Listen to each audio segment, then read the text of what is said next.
Lari ka doon! Asong ulol! Lari ka doon! Asong ulol!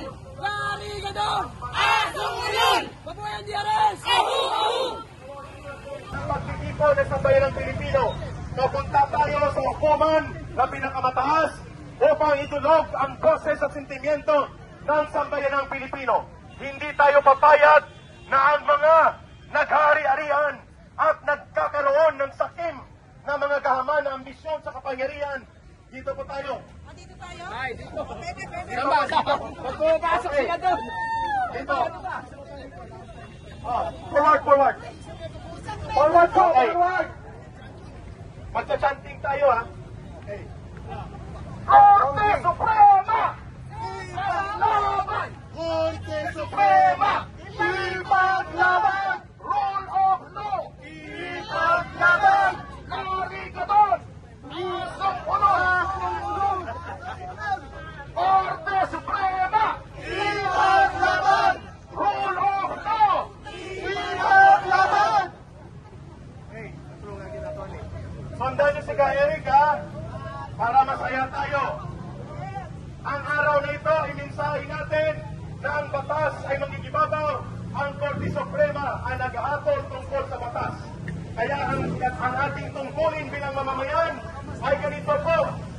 The people united will never be defeated. The people united will never be tapos ang laban mo. Gobyernong manloloko. Gobyernong manloloko. Labanan mo, itakwil mo. Labanan mo, itakwil mo. Bayan, bayan, bayan ko. Bayan ko. Ang bayan, ang Korte Suprema, hindi magagapi. The people. Ang Korte Suprema, ay talagang sinusunod natin. Haluyo, i-control nyo lang ang distance po ninyo at sabay-sabay tayong dudulog sa Korte Suprema. Muli, ang panawagan kung bakit nandito tayo, Korte Suprema! Ipaglaban! Korte Suprema! Ipaglaban! Rule of law! Ipaglaban! Sa panahon ng kadiliman, sa panahon ng abuso ng gobyerno sa kababayan, nasasaksihan ko ninyo ang pagbalda patungong Korte Suprema ng sama-tamang pagkilos ng iba't-ibang sektor upang magtanggol ang ating Korte Suprema. Forward, forward mga kababayan! Ang panawagan ng sambayanang Pilipino, dumadagundong ang sigaw ng taong bayan, Korte Suprema! Ipaglaban! Korte Suprema! Ipaglaban! Rule of law! Ipaglaban!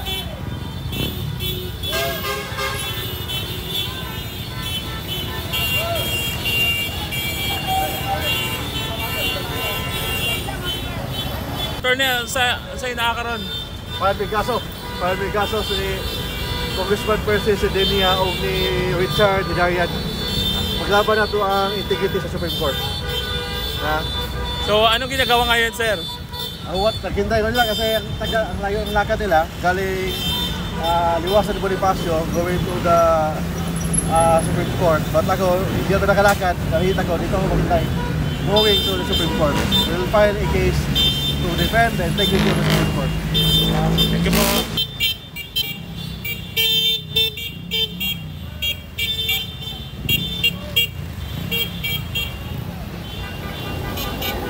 Sir.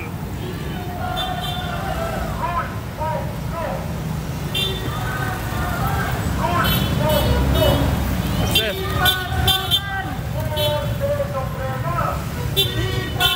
Korte Suprema! Ipaglaban! Korte Suprema!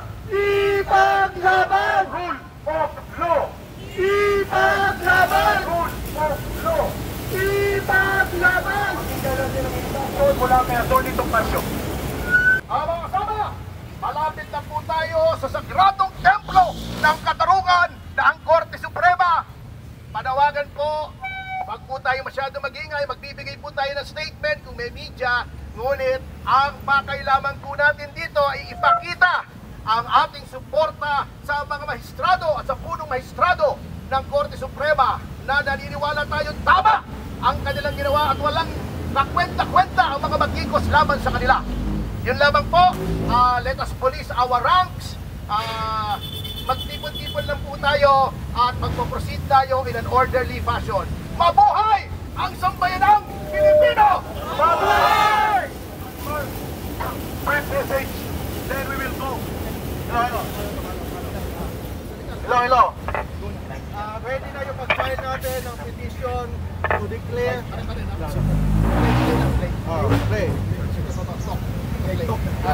Hello. Ready na yung pag-file natin yung petition natin. Inanda namin ni Atty. Topacio, ni Atty. Rolex Supico. Ready na pag-file namin ngayon.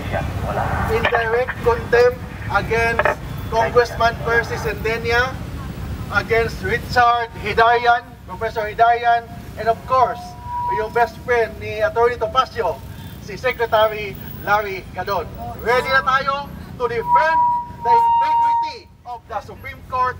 As lawyers and as officers of the court, we have the obligation to defend the highest chamber of the land, the Philippine Supreme Court. Ayun. Yusek Cardema, final message before we move inside the Supreme Court. Thank you, Atty. Tolentino. Hello.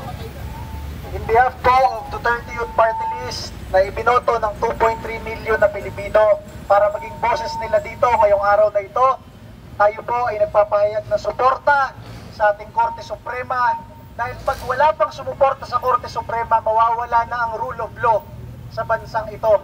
Yung mga bumabanat sa Korte Suprema, lalo na yung mga abogado, dapat silang makasuhan dahil sila ay officer of the court. Officer of the Supreme Court sila pero binabanatan nila ang Korte Suprema. Pero hindi naman natin sila narinig na nagsalita nung ayaw tanggapin yung impeachment complaint ng Duterte Youth Party List laban kay Bongbong Marcos sa Kongreso. Kaya tayo po'y naririto ngayon kasama ang maraming Pilipino, kumakatawan sa milyong-milyong Pilipino sa pagsuporta ng sambayan ng Pilipino sa ating mga justices ng Korte Suprema. Ang kanilang ginawa, appointee man ni Bongbong, appointee man ni Aquino, appointee man ni Duterte, sila ay magkakasama lahat, unanimous, sa pagsuporta na ang ginawang impeachment kay Sara ay unconstitutional at kailangan po nating suportahan lahat yan. Maraming salamat, Congressman Ding. Kaado Paglinawan. Let's go now. Let's proceed. Ipaglaban! Ipaglaban!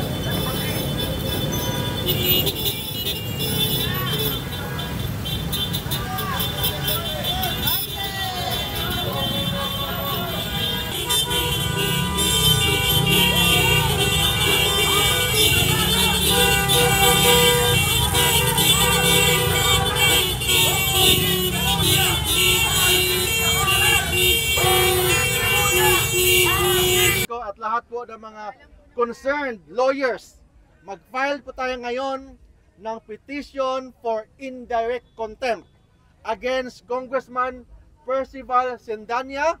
Yes. Second, Professor Richard Hidayan.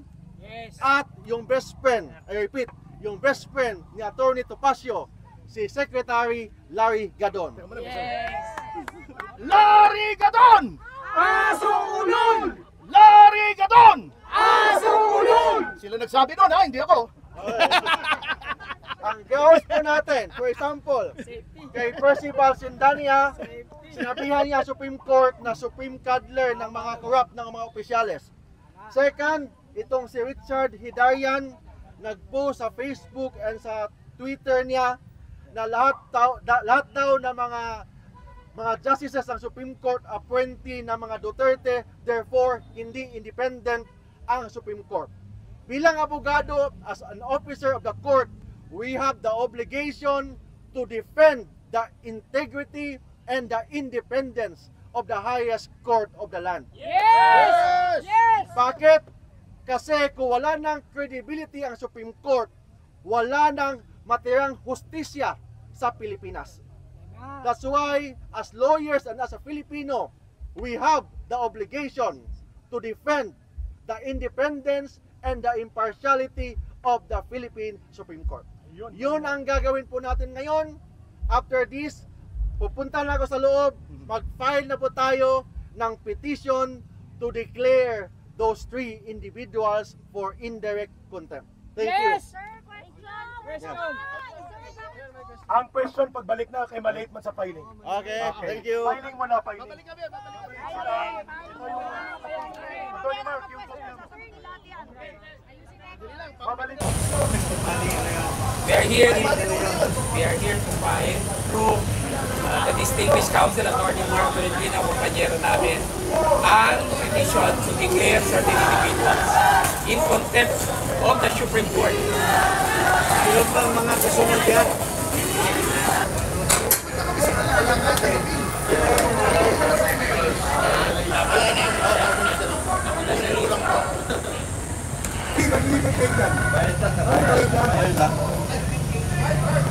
Say when, Manong?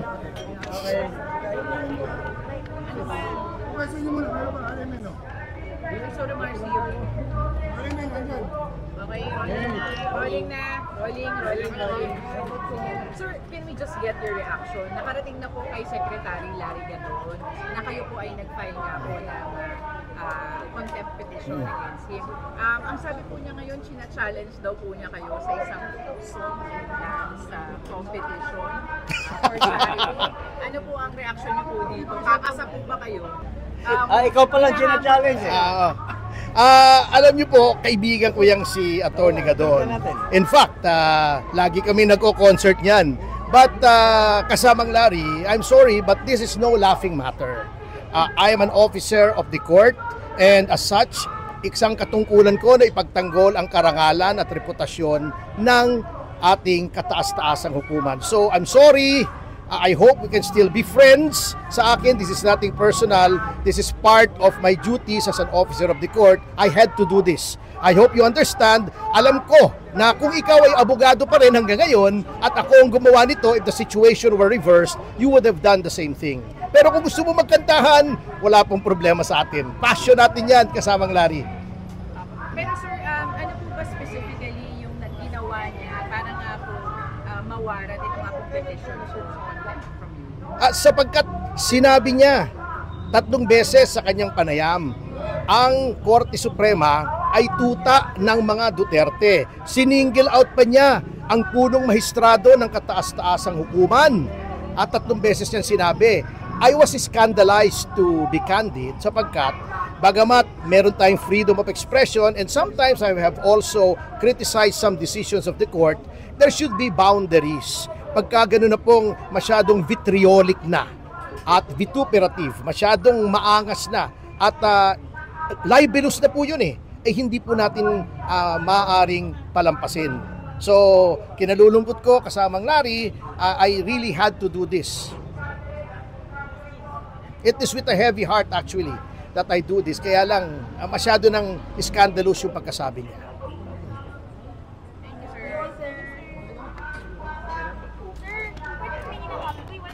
Chicken na lang to, chicken na lang. Ay, wala ka ba doon sa group chat? Ay. Sir, may balak daw po kayong mag-file din na ano nga po, petition for indirect contempt. So alam nyo, nandito yung Duterte Youth Party List dahil sumusuporta tayo, una sa Supreme Court, at syempre kina Attorney Topacio na pinagtatanggol nila ang Supreme Court, di ba? Bakit natin pinagtatanggol ang Supreme Court? Pag hindi mo pa pinagtanggol ang Supreme Court, ano pa ang basihan ng hustisya sa bansa? Lahat ng law students, lahat ng abogado sa bansa, ang hirap ng kanilang pag-aaral para lang ipaulit-ulit sa kanila na napaka-importante ng konstitusyon at napaka-importante ng Korte Suprema. At pag sila ay naging abogado, saan sila nanunumpa? Dito. At anong tawag sa kanila? Officer of the Court. Ibig sabihin, official ka rin ng Korte, ng Supreme Court, di ba? Abogado ka ng kalaban, abogado ka ng kakampi, kayo ay merong tungkulin ipagtanggol ang Korte Suprema. Kaya doon sa naging desisyon ng Korte Suprema na sinasabi nilang unconstitutional yung impeachment proceeding laban kay Vice President Sara Duterte, makita ninyo, appointee ni Marcos, appointee ni Aquino, appointee ni Duterte, unanimous sila lahat magkakasama. Therefore, it is not a political question, political vote. It is just the rule of law. Bakit merong mga magsasalita laban sa Korte Suprema? Meron pa mga abogado na magsasalita laban sa Korte Suprema. They are officers of this court. Ang trabaho nila, ipaliwanag sa taong bayan ang nagiging desisyon ng kanilang korte. So yung sinabi ni Attorney Rene Co ng Kabataan Party List, ang sabi niya, sobra-sobra na. Binaha na ang kabataan, binuhusan pa ng malamig na tubig, hindi katanggap-tanggap ito. Kontsabahan at walang pananagutan. Attorney Rene Co, officer of this court, ano sinasabi mong ganyang sentimiento nung nagdesisyon ang court?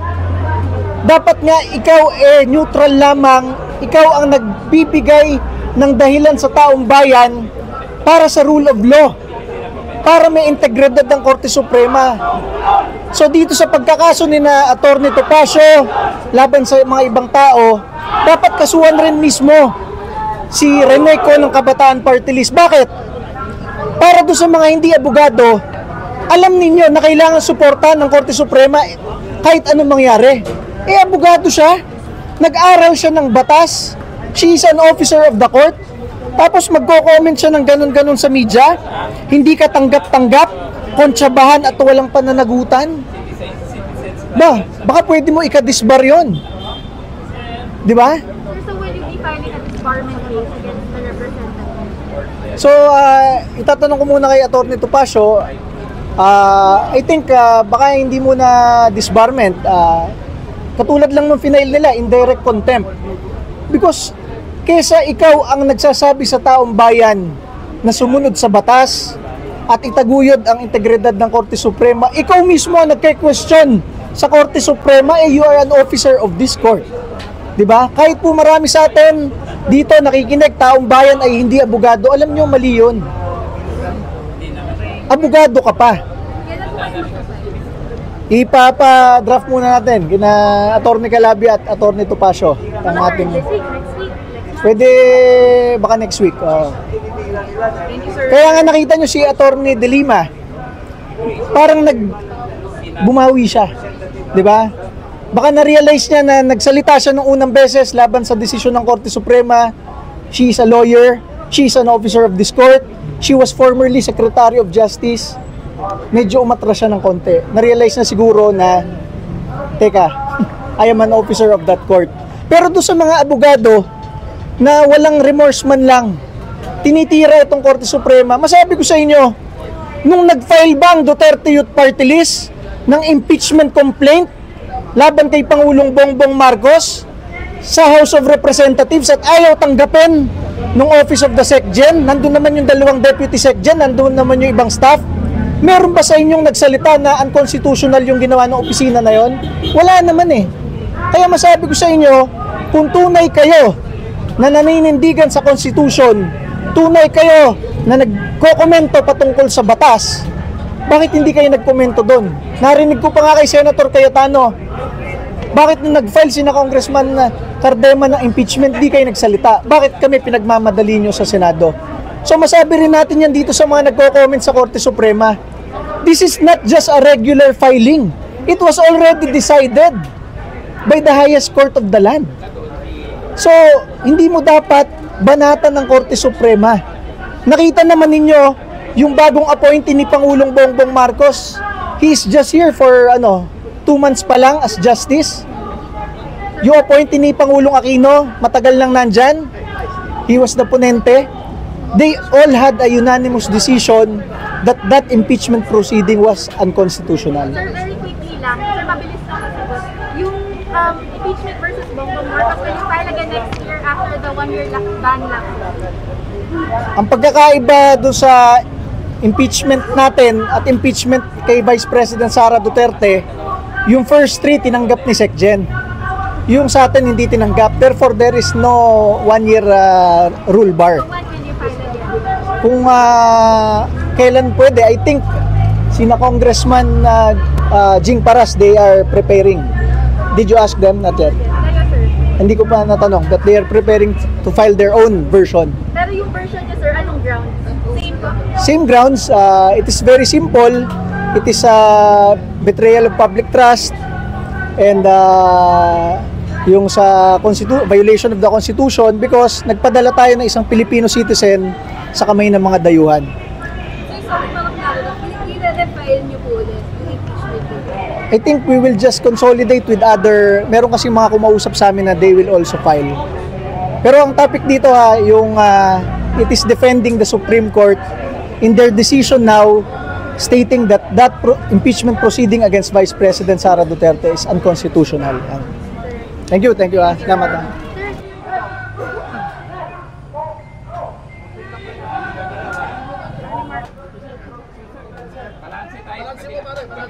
Balansi. Balance. Okay, camera.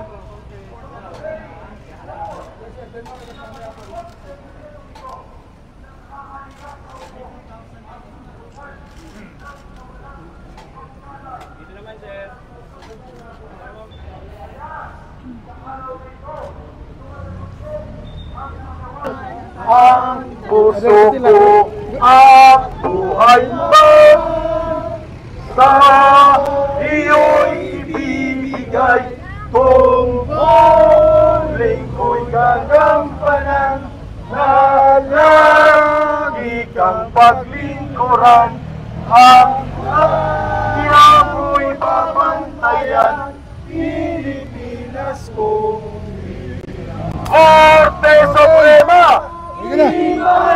Korte Suprema! Ipaglaban! Rule of law!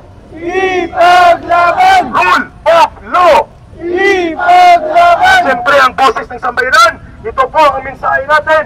Bayan, bayan, bayan ko! Bayan, bayan, bayan ko! Di patapos ang laban mo! Di patapos ang laban mo! Gobyernong manloloko! Gobyernong manloloko! Labanan mo, itakwil mo! Labanan mo, itakwil mo! Mabuhay ang sambayan ng Pilipino! Narito po ang mga abogado ng mamamayan kasama si Chairman Cardema sa aming huling pag-uunat sa bahaging ito ng ating pagkilos sa harap ng Korte Suprema.